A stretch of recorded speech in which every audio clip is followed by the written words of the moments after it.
Hello, my name is Mark Anderson. I'm the developer of FloristWare. I'd like to start by thanking everyone for their support over the last year. It's been a tough stretch for everyone, and we're truly grateful for your loyalty, and we're excited to be working with you in 2011. One of the things we want to do is offer more of this kind of content. The plan is to present 2 webinars a month, each one focusing on a particular topic.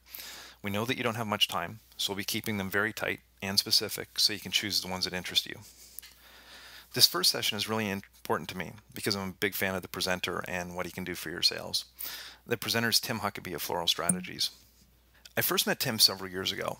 I had been hearing the name and the claims, and to be honest, I was a little bit suspicious.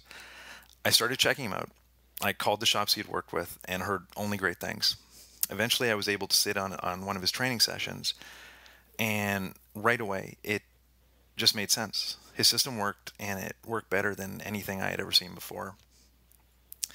Every shop owner I talk to wants to improve their sales, and there's lots of different things they can try.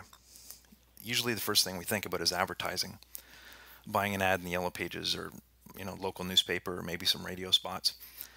And those are all great things, but the common thread, the part that worries me, is it always involves spending a bunch of money now in the hope that it's going to pay off somewhere down the road.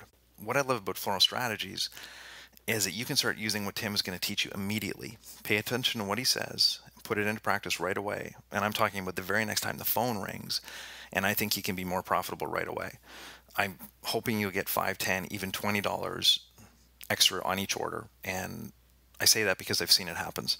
So please listen carefully and make a commitment to put what he practices or what he says into practice right away. And now I'd like to introduce Tim. Thank you, Mark. That was quite a build-up. People are going to think we're related. But I welcome the opportunity to have this captive audience and to share with all of you a little bit of my process and to give you some guidance and some insight and hopefully some help to build some momentum going into Valentine's Day.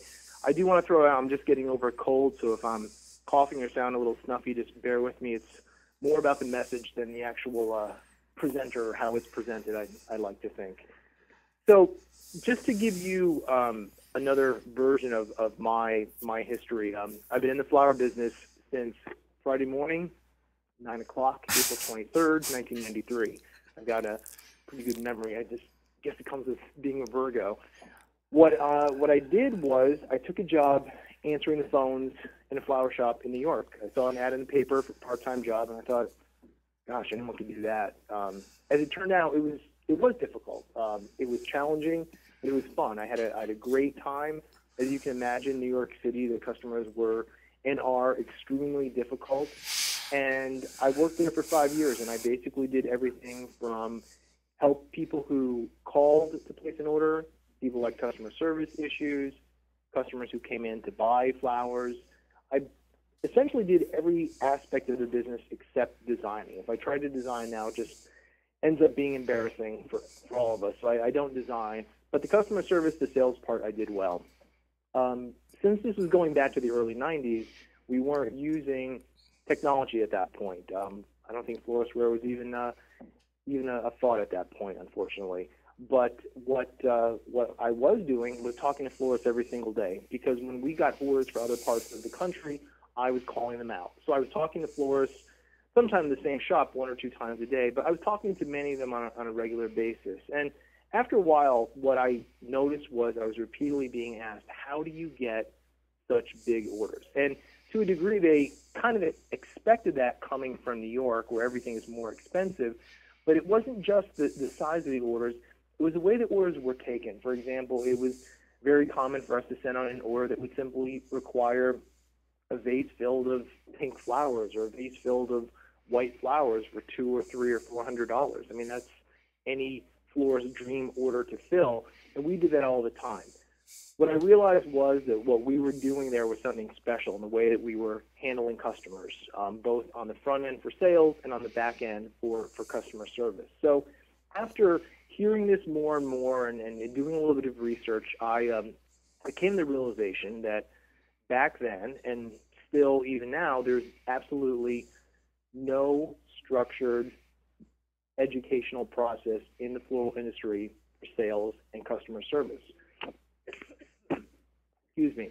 So that became the impetus for me to fill that need. And I left the flower shop in '97, and I started my own business, FloralStrategies. And that is how I have supported myself since then. I've visited about 45 or 46 states.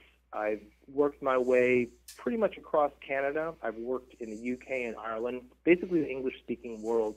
And consistently, when I train at a store, whether they are a big store, small store, new store, old store, it sounded very Dr. Seussish, they see their average sale go up anywhere by 15 to 20%. And you've got that capability as well. So I think that sometimes flower shops anticipate Valentine's Day as just kind of a feeding frenzy, and that customers are going to come in and plop down their money anyway, and that's the end of the story.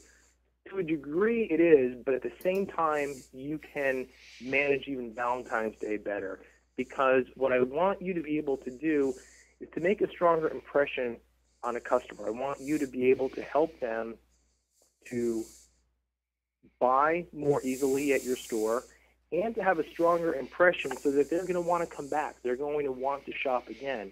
Unfortunately, what I know from having spent Valentine's Days at different flower shops around the world is that many of these customers, we only see them once a year. That really shouldn't be the case, because if you're going to spend the money on that one day, why not spend it during the rest of the year?